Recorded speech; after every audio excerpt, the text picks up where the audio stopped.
पाकिस्तान एक ख्वाब, एक वादा, एक अहद। इस आजादी की तहरीक में एक नारा गूंजता था, पाकिस्तान का मतलब क्या?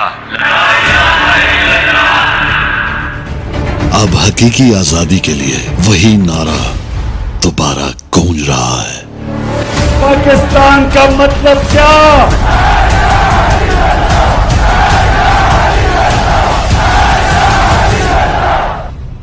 ला इलाहा इल्लल्लाह एक इंसान को आजाद कर देता है। ला इलाहा इल्लल्लाह इंसान को गैरत देता है।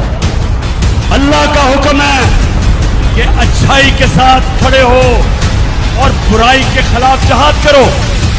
ये जो अब वक्त है, ये अपनी मुल्क की हकीकी आजादी की जिहाद का वक्त है। मैं आज अब पाकिस्तानियों को कह रहा हूं कि तोड़ दो ये खौफ के बुत को तोड़ दो। इस सफर की एक मंजिल 1947 को मिली, आजादी। अब वक्त है जुस्तजू का अगली मंजिल के लिए, हकीकी आजादी। मेरा ये ईमान है कि हमारा मुल्क एक बहुत अजीम मुल्क बनने जा रहा है।